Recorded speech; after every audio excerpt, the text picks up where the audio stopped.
The greatest battles are never fought on the outside. They are fought within the quiet corners of the mind.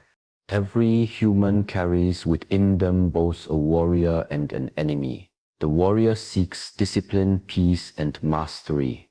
The enemy feeds on doubt, fear, anger, and laziness. The challenge is not to destroy these inner enemies, but to understand them, because what you understand you can control. Recognizing your inner enemies is the first and most essential step toward true mastery. Many people spend their lives fighting battles outside of themselves, competing, comparing, proving, yet remain blind to the silent war taking place within.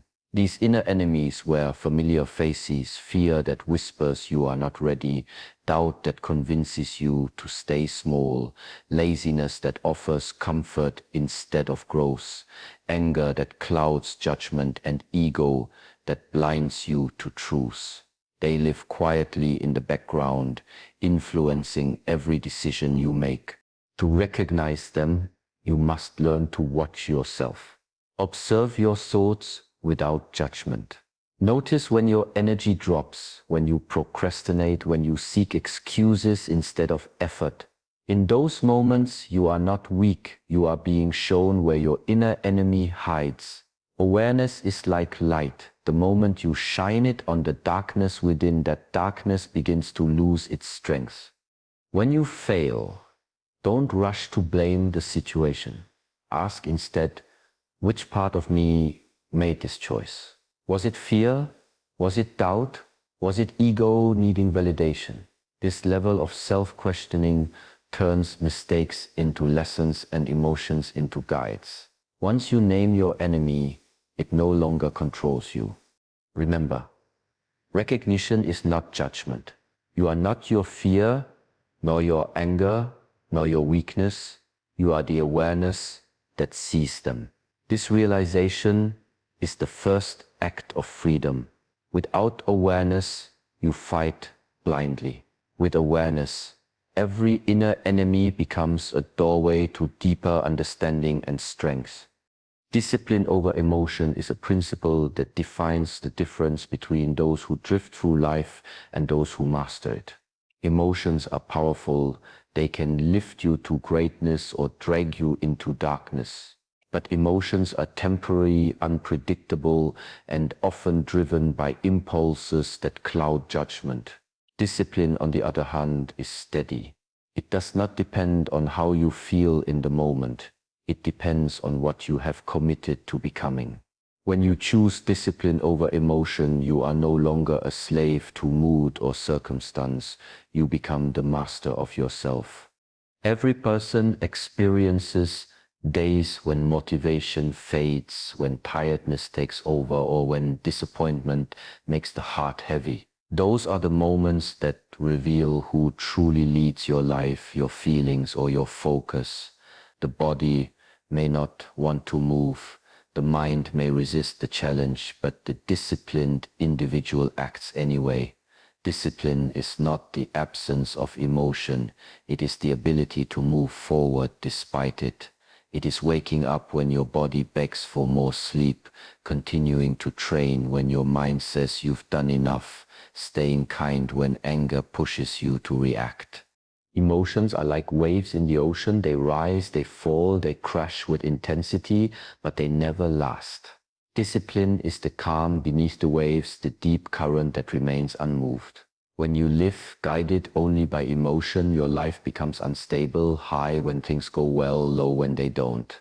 But when you live guided by discipline, you maintain balance regardless of the storm above. The world may throw chaos your way, but your inner world stays centered. That is where true power begins, not in suppressing emotion, but in mastering it. Most people misunderstand discipline as something harsh or rigid, as if it means denying joy or spontaneity.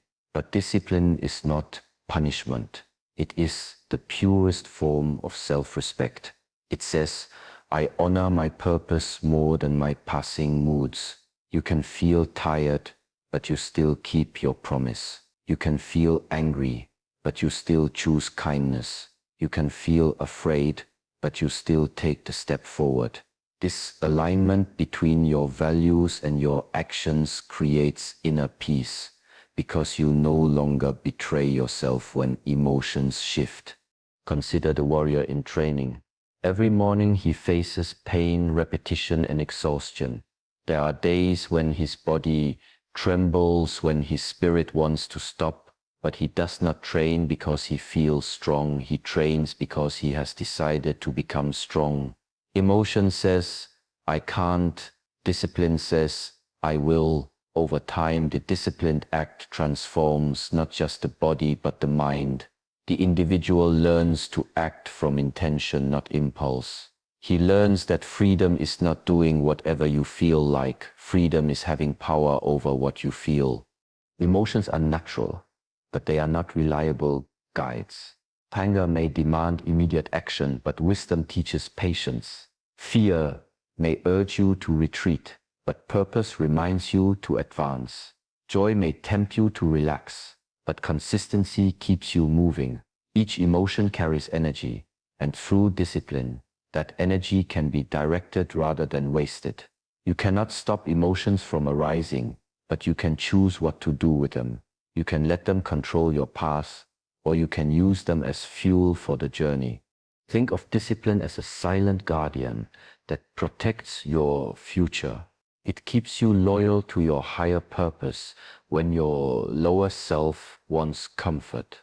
It reminds you that temporary satisfaction often steals long-term fulfillment. The disciplined person has learned the art of patience, to delay gratification, to hold still when emotion screams for reaction, to choose wisdom over impulse. This calm strength is not built in a day. It is forged in the small decisions you make each moment. Every time you act out of discipline instead of emotion, you carve a new path in your mind, a path of stability, strength, and clarity. Over time, these paths become the foundation of your character. When emotion rises like a storm, discipline anchors you to what truly matters. It allows you to act with grace even in chaos, to stay committed when others give up, and to rise above the noise of your own feelings. In the end, discipline does not silence your emotions. It teaches them harmony. Fear learns to coexist with courage. Anger becomes fuel for justice. Sadness deepens compassion, and joy becomes grounded in purpose. Discipline does not take life's colors away. It helps you paint with them wisely. When you choose discipline over emotion, you are not rejecting your humanity. You are refining it. You are training your spirit to lead your heart and your heart to guide your hands. This is the essence of inner strength, the quiet, unwavering power to remain true to yourself, no matter what feelings arise. Detaching from the voice of doubt is one of the most profound acts of self-liberation a person can experience. Doubt is a whisper that often sounds like truth. It doesn't scream, it questions softly. Are you sure? What if you fail? What if you are not ready? These words come disguised as logic, as caution, as humility, yet beneath them lies fear. The fear of stepping into the unknown. The voice of doubt is not your enemy, but it is not your guide either. It is a reflection of your untested limits, a shadow born from past failures, insecurities, and the need for certainty in an uncertain world. To detach from doubt, you must first understand its nature. Doubt lives in the mind, not in reality. It is a story your thoughts tell to protect you from discomfort. The mind, by its nature, seeks safety. It avoids risk, challenge, and change. But growth demands all three. Whenever you choose to grow, your mind reacts as if you are walking toward danger, and it tries to pull you back to what is familiar. This is why the voice of doubt becomes loudest right before transformation. It is not a sign that you are on the wrong path. It is proof that you are about to cross a threshold your old self cannot follow. Most people make the mistake of believing doubt is a signal to stop. They interpret it as weakness, as failure, as a warning that something is wrong. In truth, doubt is a natural companion of progress. It only appears when you are doing something that challenges your identity or your comfort zone. Instead of fighting it or suppressing it, learn to observe it. When you hear the thought, "I can't do this," don't rush to silence it. Look at it with calm awareness and ask, who is speaking? The one who says, "I can't," is not the real you. It is the old version of yourself trying to survive. When you observe that voice instead of obeying it, you create distance, a sacred space between who you are and what your mind says you are. Detachment does not mean indifference.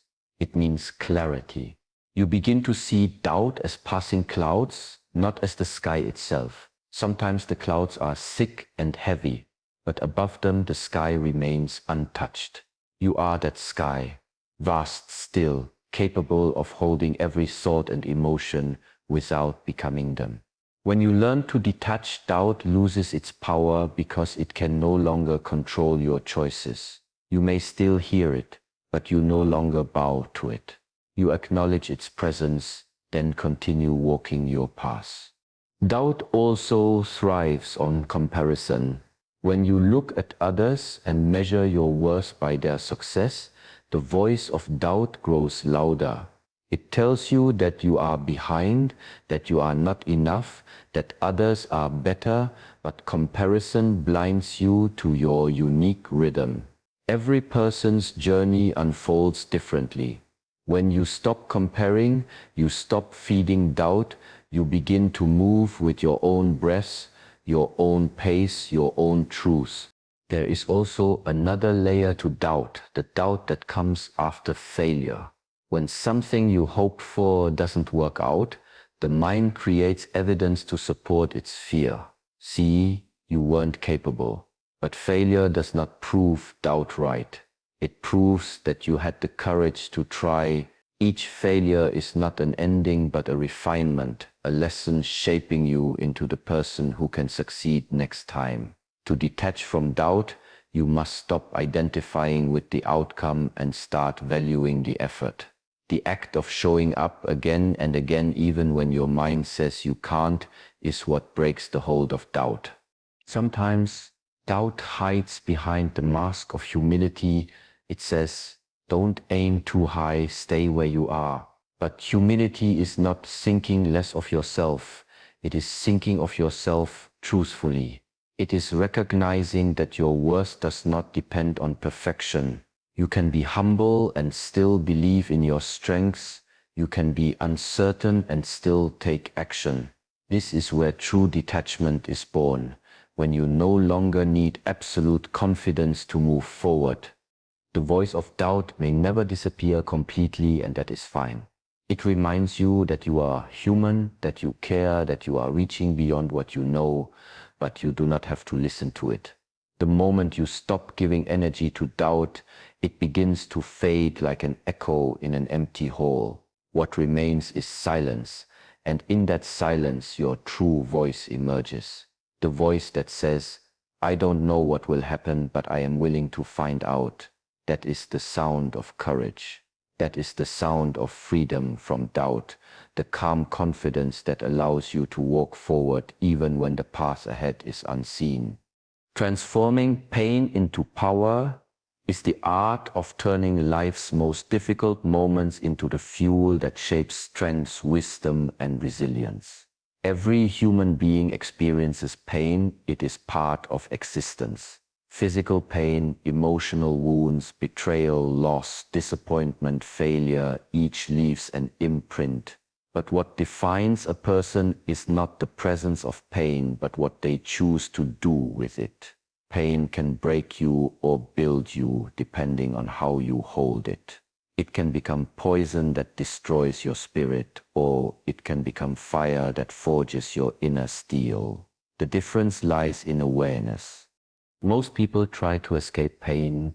They hide it, numb it, or distract themselves from it. Yet, the more you run from pain, the more it chases you. Pain that is suppressed does not disappear.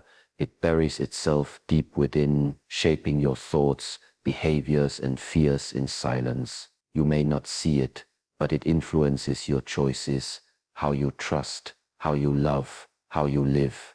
The path of mastery begins when you stop running and turn to face your pain with courage. To face pain is not weakness. It is strength of the highest order, because when you face it, you reclaim the energy that pain has taken from you. Pain is a messenger. It speaks a language that logic often cannot translate. It tells you that something in your life needs attention, a truth ignored, a lesson avoided, a boundary crossed. When you sit with pain, you begin to see what it is trying to teach you. Sometimes it teaches patience, sometimes compassion, sometimes the value of letting go. Pain sharpens awareness. It strips away illusion and forces you to see reality as it is. You learn what truly matters and what does not. In this way, pain is not punishment. It is purification. It removes what is false and reveals what is real. To transform pain into power, you must allow yourself to feel it fully without becoming consumed by it. Feel the grief, the anger, the disappointment, but do not build a home there. Observe it as you would watch a storm pass over the mountains. It is intense, loud, and wild, but it is temporary. When the storm ends, the air becomes clearer, the ground stronger. You are the mountain. The storm cannot destroy you if you remain grounded in awareness. Pain also carries energy, and energy can be transformed. The fire that burns can also warm. When you redirect the energy of pain into effort, creation, or service, it becomes power. The one who suffers deeply and chooses to rise becomes unshakable. Every act of perseverance in the face of pain builds endurance. Every tear shed in silence strengthens empathy. Every scar becomes a reminder that you have survived what once seemed impossible. Transformation begins the moment you decide that your pain will no longer define you, but refine you. Sometimes pain isolates you.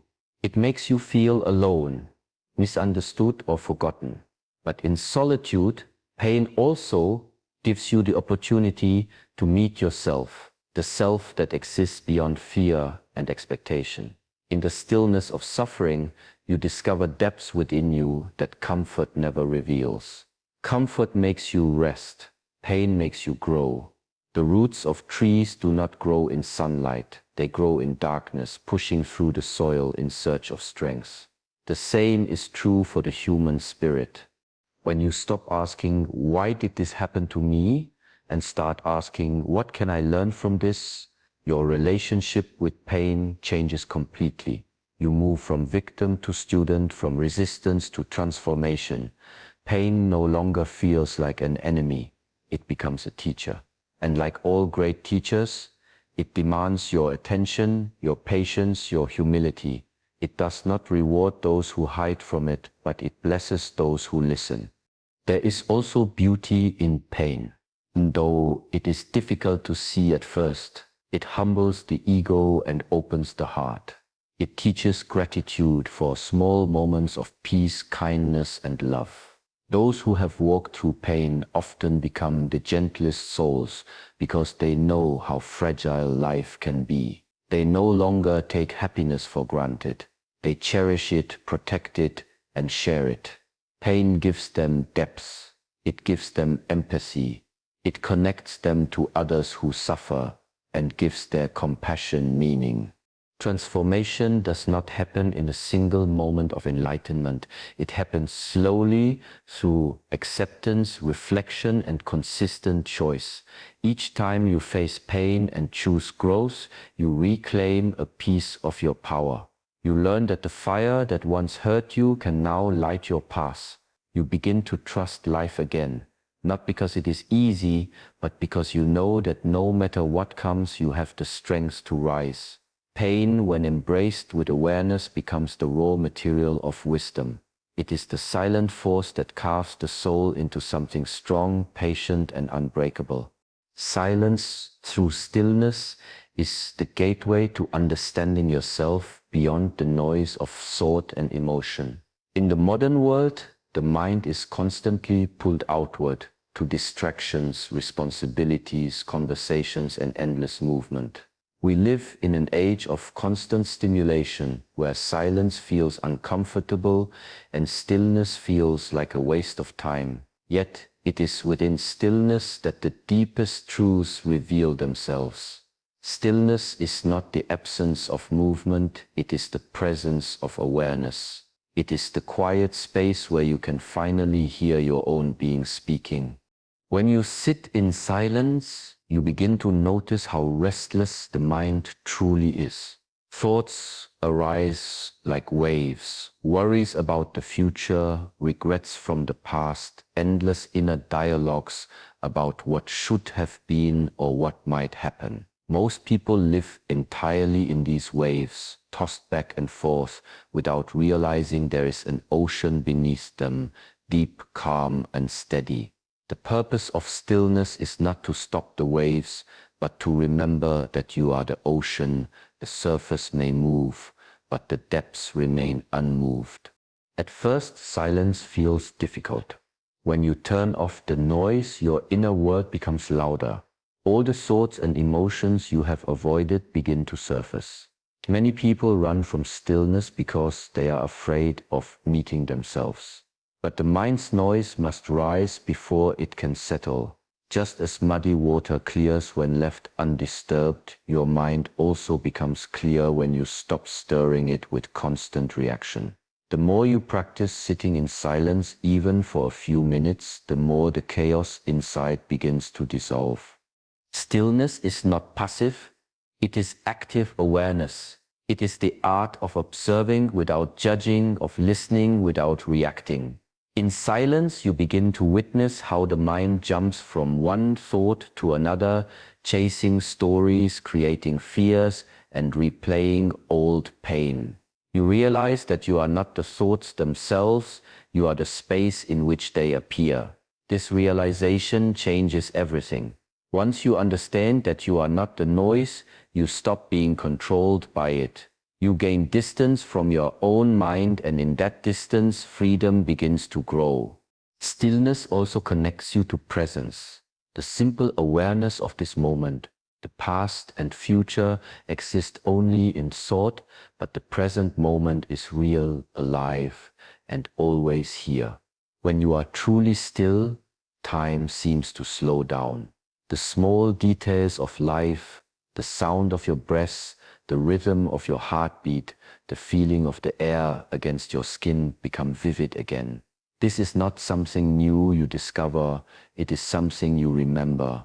You remember what it means to simply be without striving or escaping.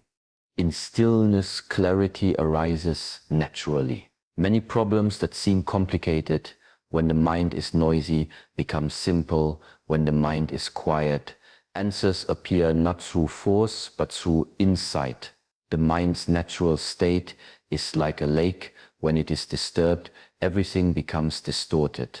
When it is still, it reflects truth perfectly. That is why silence is often called the teacher that speaks without words. It teaches through experience, not theory. It shows you the truth of impermanence, how every emotion, every thought, every sensation comes and goes, yet awareness remains unchanged. Silence through stillness also heals. So when you stop resisting what you feel and allow yourself to rest in awareness, emotions begin to release on their own. Grief, anger, fear, they rise, peak, and fade. The energy that was trapped in reaction and resistance starts to flow again. Stillness gives your heart space to breathe. It allows the body to rest deeply, the mind to reset, and the spirit to reconnect with its natural balance. It is in stillness that the scattered parts of yourself come together again. In a world that glorifies constant action, stillness may seem unproductive, yet it is the foundation of wise action. Without stillness, your actions come from impulse or habit. With stillness, they come from clarity and purpose. The warrior who moves from silence moves with precision. The artist who creates from stillness creates from truth. Stillness sharpens perception, strengthens patience, and deepens understanding. Silence through stillness also nurtures humility. It reminds you that not everything needs to be controlled or solved. Some things simply need to be observed. When you learn to sit with what is without trying to change it, you begin to trust life more deeply. You realize that peace is not something you achieve after fixing everything. It is something you discover when you stop fighting with what already is. In stillness, the world within and the world outside start to mirror each other. The wind moves, but your mind stays calm. The world changes, but your inner balance remains. You begin to carry silence with you wherever you go, in conversations, in challenges, in daily actions. This inner silence becomes a source of strength, a quiet power that nothing external can disturb. Through stillness, you return to yourself, and in returning, you find that everything you were seeking was never outside. It was waiting in the silent space of your own awareness. Living with intention, not impulse, is the art of choosing your actions consciously rather than being driven by fleeting desires or emotions. Most people move through life reacting to whatever appears in front of them, like leaves blown by the wind shifting direction every time circumstances change. To live with intention means to stop drifting and start steering. It means becoming the author of your own story instead of just reading it as it unfolds. Every moment becomes a choice, not a reflex. Impulse is born from habit and emotion. It is the quick decision made to escape discomfort or chase pleasure. It is the voice that says, "Do it now," without asking, "Will this serve me later?" Impulse feeds on instant gratification, while intention is guided by long-term meaning. When you act from impulse, you give power to the momentary mood. When you act from intention, you give power to your deeper purpose. The difference between the two shapes the entire direction of your life. To live with intention, you must first know what truly matters to you. Many people confuse activity with progress. They stay busy but not purposeful. They chase goals they never chose consciously, shaped by expectations from others, by fear of failure, or by society's definition of success. Living intentionally requires pausing long enough to ask, what is truly important to me? What kind of person do I want to become? When you answer these questions with honesty, your actions begin to align with your values. Each day becomes less about doing more and more about doing what matters. Intention gives direction to energy. Without it, your effort scatters. You start projects but never finish them, make promises but never fulfill them, feel exhausted but unfulfilled. Intention focuses your strengths. It turns routine into ritual and movement into meaning. Even simple actions like eating, speaking, or walking can become profound when done with awareness. When you drink water with intention, you appreciate its life-giving nature. When you speak with intention, your words carry clarity instead of confusion. When you work with intention, you move with purpose instead of pressure. Impulse often disguises itself as freedom. It tells you, follow your feelings, do whatever you want. But feelings change like weather. What feels right now might lead to regret tomorrow. True freedom is not doing everything you feel. It is having the power to choose what serves your higher purpose, even when emotions pull you elsewhere. Living with intention means understanding that discipline and freedom are not opposites. They are partners. Discipline creates the space for freedom to exist meaningfully. Awareness is the foundation of intentional living. Before every action, pause, even for a breath, and ask, is this a response or a reaction? A response comes from awareness. A reaction comes from impulse. This small moment of reflection changes everything. It gives you control over your direction instead of letting circumstances control you. When you learn to create space between thought and action, you stop being controlled by the momentum of your habits. You begin to act with clarity. Living intentionally also means accepting responsibility for your choices. You stop blaming the world, luck, or timing for where you are. You recognize that every decision, big or small, shapes your path. Responsibility does not mean guilt. It means empowerment. It gives you the realization that if your choices created your current life, your choices can also create a different one. You no longer move aimlessly, you walk with purpose. Intentional living requires presence, being fully engaged with what you are doing. When your mind is divided, your energy weakens. When you are present, every task becomes meditation. Washing dishes, training the body, speaking to someone, all become opportunities to practice awareness. This mindfulness deepens your connection to life itself. You no longer rush through moments to reach the next one. You begin to live each moment as it is, complete, alive, and worthy of attention. Impulse thrives on speed, intention thrives on stillness. The faster you move, the easier it is to forget why you are moving. The slower you breathe, the more clearly you can see where you are going. Modern life often glorifies speed, quick success, instant answers, immediate results, but true mastery is not measured by how fast you move, but by how deeply you understand your direction. When you slow down enough to align your actions with your values, you begin to live from the inside out rather than the outside in. Living with intention also transforms relationships.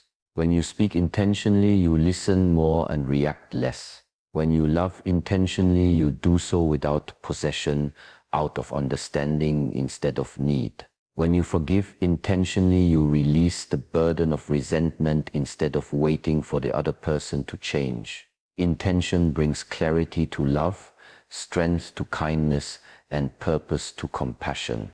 Each day offers countless chances to choose intention over impulse, waking up early instead of sleeping longer, responding calmly instead of reacting with anger, taking a deep breath instead of rushing ahead. These small acts of awareness build character over time. Slowly, your life becomes a reflection of your deepest values rather than your passing moods. Intention turns ordinary days into sacred practice. It gives meaning to silence, weight to action, and direction to time. Living with intention is not about controlling every moment, but about being fully awake in each one, aware, deliberate, and aligned with the truth of who you are becoming. The journey of overcoming your inner enemies is not one of resistance, but of awakening. Every doubt, every fear, every pain you encounter is not there to destroy you. It is there to shape you, to refine you, to bring you closer to your truest self. The battle within is the most sacred battle you will ever fight, because it determines the quality of every moment that follows. When you recognize your inner enemies, discipline your emotions, detach from doubt, transform your pain, cultivate stillness, and live with intention, you no longer walk as a prisoner of your mind, you walk as its master. You begin to move through the world with calm strength, guided not by impulse or fear, but by awareness and purpose. The storms outside no longer unsettle you, because peace no longer depends on what happens around you. It lives within you. True power is not found in controlling others or conquering circumstances. It is found in mastering yourself. The one who has conquered the inner enemies walks with quiet confidence, not because life is easy, but because they have learned how to remain unshaken. So as you move forward, remember this, the path of self-mastery is not about perfection, it is about presence. Each day, you will face the same inner voices, the same temptations, the same fears. But each time you choose awareness over reaction, growth over comfort, intention over impulse, you win another silent victory. The greatest transformation begins when you stop seeking to escape your inner enemies and start learning from them. For when the war within is over, the world outside becomes your ally. And in that stillness, that strength, that clarity, you discover the true meaning of freedom.